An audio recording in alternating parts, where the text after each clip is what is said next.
Have you ever wondered what the best export settings are for your photos in Luminar Neo? Well, if you have, you're not alone, and by the end of this video, hopefully you're going to have an answer. Let me share a comment with you that I found quite interesting. After posting a video editing a photo, I saved it as a JPEG, and this well-meaning viewer wrote to me saying, "You should never save your work as a JPEG."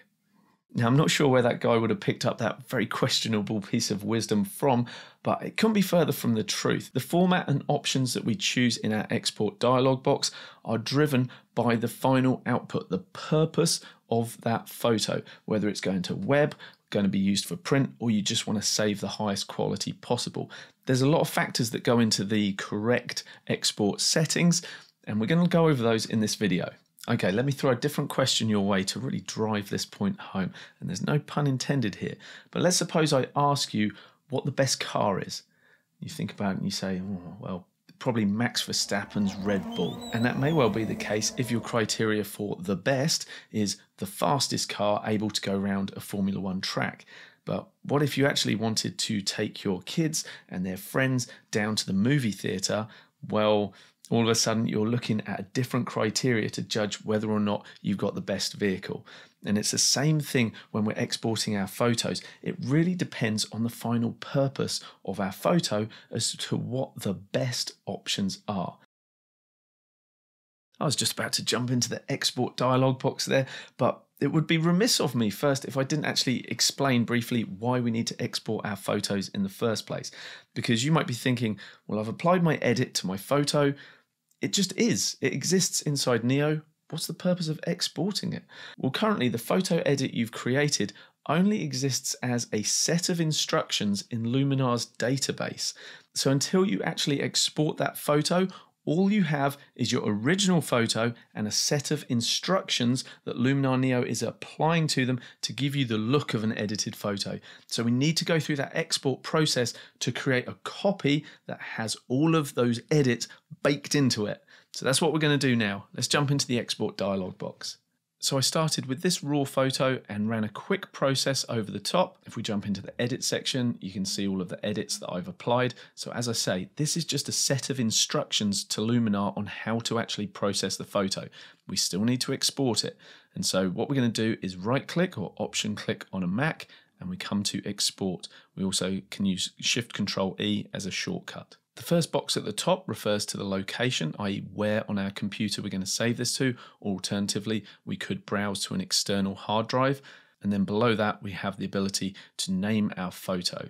You may want to adapt a standardized naming policy where you could add edit, for example, to the end of your exported photos. And that way it's going to distinguish them from your originals very easily. And the third box down is the mightily important format box, and we can choose the format that we want to save or export our photo in. And you'll notice I'm using the words save and export kind of interchangeably, pretty much the same thing. We've got JPEG, PNG, TIFF, we've got JPEG 2000, Photoshop, and PDF. Now, let's not get too concerned with the fact that there's 6 of them or overwhelmed. There's only really 3 of these that we need to concentrate, and 2 of them predominantly in Luminar Neo. Okay, I'm going to start with the ones that you can just throw away and forget straight away. Portable document format, PDF. Don't even worry about it. It's a container format. It can hold things like JPEGs inside it, so we don't need to worry about a container file, so forget that one straight away. Right, next up on the list from the bottom up is Photoshop, PSD. We also don't need to worry about that. Well, you might think, well, I want to work in Photoshop afterwards. So why am I saying don't worry about it? Well, because if you save as a PSD or as a TIFF file inside of Luminar Neo, the file is going to be identical. That PSD file isn't saving all these tools as separate layers, which is the point of a PSD file, is it gives you the ability to save layers.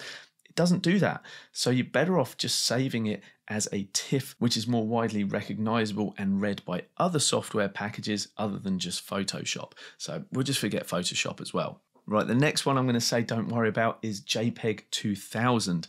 This was created by the Joint Photographic Expert Group, JPEG, that's where it comes from, as the successor to the original JPEG, which is a lossy format. So JPEG is throwing away parts of data, but we'll get to that in a minute. JPEG 2000 is lossless. So you'd think, well, that's much better, right? Well, when we're talking about exporting our work, I'm going to say no, because JPEG 2000 isn't as well supported as JPEG, not by a long shot. So I would say just forget it, because if you want to preserve all the image information in your file, there's better options. Okay, that's 3 of our 6 file formats that we don't need to worry about when it comes to exporting our photos. And I think we can kill another one off the bat, and that is PNG, Portable Network Graphics. It's actually an excellent file format. So why am I saying don't worry about it? Well, some of the strengths are better suited to graphical imagery rather than photos. So for example, PNG can save transparency. It can support 8 and 16 bits of data. It's also a lossless format. Now, a lossless format, that's great, right?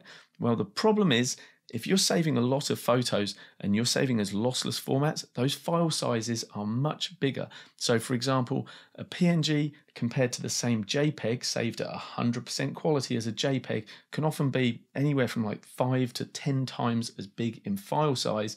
So that's going to add up. PNG is a brilliant file format and it has its place. And its place predominantly is for working with and saving graphical data. So graphs, logos, things like that. Not so much photos. I'd still strongly recommend we stick with either the final 2, JPEG or TIFF. So which one when? Let's take a look.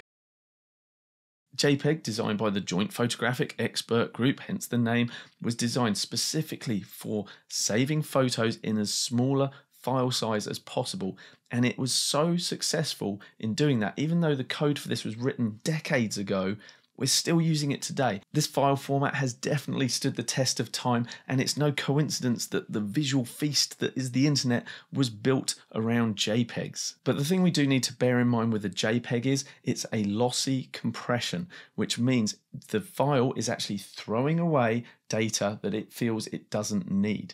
And it does this in a very selective way. So don't panic thinking your photo is going to get destroyed. From a visual perspective, so somebody just looking at your photo, as long as you've saved enough quality in the file, they're not going to see or realize that things have been thrown away. The JPEG is designed in that way, and it's a beautiful thing. The problem comes when we want to edit a JPEG, and that's why I would recommend we always work on a RAW file, and even when we've exported our work as a JPEG, we keep the original RAW file. So if we want to do further editing, we can access all of the original data. We don't have to rely on a JPEG where information's been thrown away. But what if you do want to save your photo with all of your edit baked into it and save it at the highest quality possible without throwing data away? Well, that's where we leave the JPEG behind and we turn to the trusty old TIFF, tagged image file format. That one's been around for forever as well. It's a brilliant format, but the trade-off with keeping all of the information in your file is the file size is pretty huge, often like 1/4 GB. It's massive when you compare it to what you can save with a JPEG. So in terms of your format options for exporting, let's just keep it simple. 2 options. JPEG if you don't intend to edit the photo further. If you want to preserve all of your data so that you can continue editing later, then I would opt for TIFF. Simple as that. So with that in mind, let's look at the options for TIFF and JPEG in the export dialog box. For now, we'll look at JPEG. Sharpening, I would usually leave at none, particularly if you're not resizing the photo. I'd recommend any sharpening that you do on the full-size photo should be done through the editing tools themselves, not during export. However, if you are changing the size of your photo and you're resizing it, that's when you may want to add just a little bit of sharpening. I'd recommend keeping it to low or medium. If you go high, that just doesn't really look very good in my opinion. If you're exporting your work with the intention of putting it online, then you may want to select the long edge and change that to something more manageable. Say 2000 pixels, 1500 pixels are good options. If you're uploading to Instagram, you want the width to be set at 1080.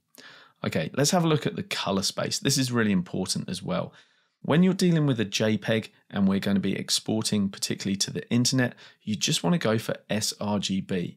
Adobe RGB and ProPhoto RGB are bigger color spaces, but they are not generally supported online. So you want to just stick with sRGB. If, however, you're sending a JPEG to a printer, then you may want to bump that up to Adobe RGB because some printers can print the colors from this wider color gamut.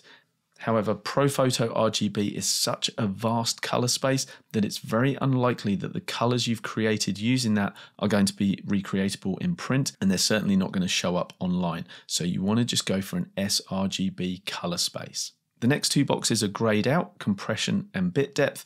So compression, you might think, well, I thought you said that JPEG was a compressed format. Absolutely it is, but that is controlled via the quality slider here.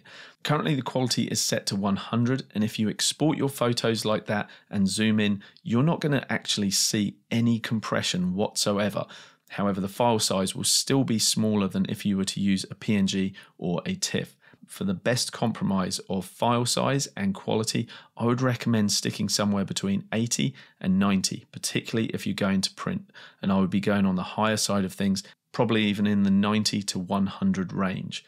Now, if you're wanting to have a small footprint for your work as it's going up online and you want people to be able to download it quickly, I'd recommend a quality setting somewhere from 60 up to about 75. I'd go somewhere around 70 as my personal recommendation.